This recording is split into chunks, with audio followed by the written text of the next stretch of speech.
Olá, sou Sônia Portes, sou psicóloga, mestre em psicologia social, professora aqui na Escola de Mães e Pais. E nessa semana de Mamãe Nota 9, a gente vai trazer algumas questões importantes, intrigantes e um pouco curiosas sobre o mundo da maternidade e relacionamento com pais, filhos e mães, principalmente.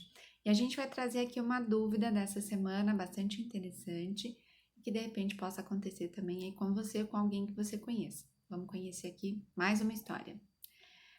Bom, no meu caso, eu tenho uma filha de 3 anos e nessa pandemia eu tô sem paciência para educar, né?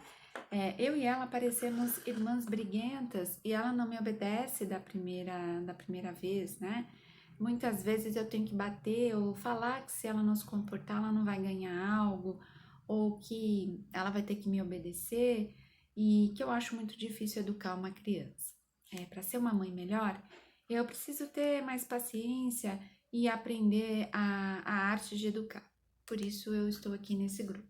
Então eu vou agradecer aí o depoimento dessa mãe e o compartilhamento dessa angústia e a gente vai pensar aqui em algumas questões desse depoimento, ok?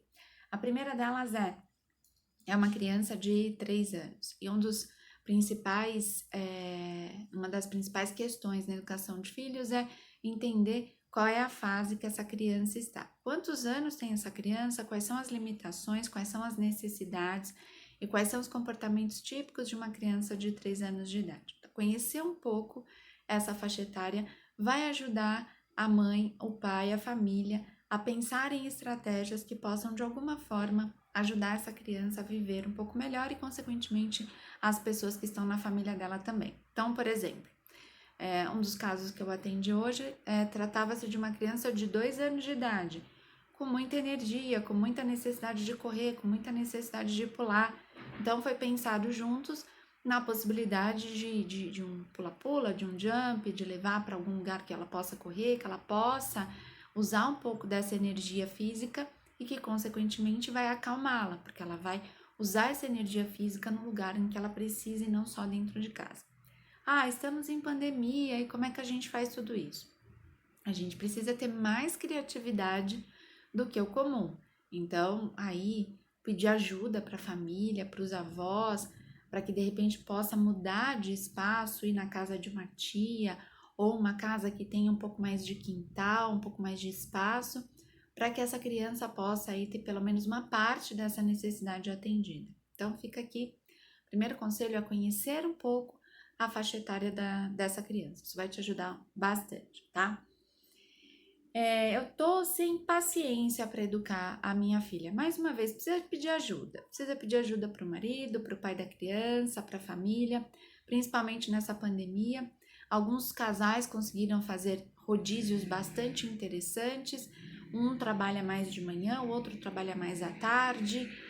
Um fica com a criança de manhã e com o trabalho, o outro fica à tarde. Enfim, a gente precisa pedir ajuda e a gente precisa encontrar uma maneira de entender essa falta de paciência. Essa falta de paciência pode estar regada aí com uma boa dose de frustração, com uma série de coisas, por não estar conseguindo se organizar, e de repente compartilhando isso com alguém, isso possa ser melhorado, tá? Então, a gente precisa conhecer mais essa história, escutar um pouco mais de detalhes, mas nesse momento é o que a gente consegue compartilhar aqui, né? Eu e ela parecemos irmãs briguentas. Aqui vai ficar uma provocação, né? A criança precisa ter essa consciência de que existem pais, existem mães e existe a criança. Existe uma hierarquia a ser respeitada, mas é importante que o adulto consiga se policiar suficientemente para não se colocar no lugar de criança. E se eu estou me colocando no lugar de criança, se eu estou me comportando como uma criança, quem é que vai precisar melhorar esse comportamento, rever este comportamento? É o adulto. O adulto precisa enxergar o seu papel em toda essa dinâmica e assumir o papel de adulto nessa história. Então, se eu estou me colocando como uma criança briguenta, eu estou deixando a criança, inclusive, confusa sobre o papel dela nessa dinâmica, ok? E por que eu me coloco como uma criança briguenta? Porque eu não tenho as ferramentas necessárias para lidar com toda essa situação. Eu não consigo dizer para a minha criança o que é adequado, eu não consigo usar as ferramentas necessárias para conseguir conduzir esse comportamento de uma maneira adequada. Então, o adulto precisa se olhar e o adulto precisa revisitar esse comportamento e se perguntar o que eu tenho que mudar, o que eu tenho que melhorar. Isso é fundamental, tá? Ela não me obedece de primeira. Aí a gente tem vários vídeos para gravar sobre obediência. A questão da criança de repente questionar, isso não é algo que vá parar, a criança não vai deixar de ser desobediente, de questionar ou de tentar quebrar regras. A criança vai tentar quebrar regras o tempo todo, isso é um ponto importante também. As pessoas, os pais, as mães, às vezes pedem por filhos extremamente obedientes, depois eles crescem, vão para o mercado de trabalho, se tornam pessoas extremamente passivas, obedientes e sem iniciativa, e às vezes a vida se revolta contra essas pessoas extremamente passivas. Então, ser uma criança questionadora, ser uma criança que vá contra as regras, testar as regras, isso é na verdade saudável, o cérebro dela está em desenvolvimento. Nós é que mais uma vez precisamos ter aí o nosso arsenal de paciência para conseguir lidar com a criança naquele momento. Então, que tipo de não obediência, tá? Vou dar um exemplo aqui para vocês. Sônia, toda vez que eu vou chamar o meu filho para almoçar, ele resiste, ele reclama, ele chora, ele faz birra. Tá, vamos ver o que acontece antes da birra. Ele estava assistindo o programa de TV preferido, era Peppa Pig. Ótimo. Quem é que gosta de ter o seu programa preferido interrompido? Ninguém. O teu filho também não. Então, como que você vai preparar a criança para a interrupção? Conheça teu filho. Olhe como que ele se comporta. Olha, a mamãe tá preparando o almoço, daqui a meia hora a gente vai fazer uma pausa para almoçar, tudo bem? Não, eu não quero parar. Então, mas você tem 30 minutos para assistir o teu desenho, ok? Faltou 10, 5 minutos, daqui a 5 minutos vamos nos preparar, vai lavar suas mãos para a gente almoçar. Você vai dando a oportunidade para a criança, para que ela vá se preparando psicologicamente para uma interrupção. Diferente de, olha o almoço, desliga a TV, vem almoçar. A criança vai fazer birra, ela tende a reivindicar o direito dela, ela tende a reagir de uma maneira mais agressiva. E se você parar para pensar e se colocar no lugar da criança, talvez você tivesse um comportamento muito parecido com ela. Então, observe o que acontece antes, observe o que acontece depois.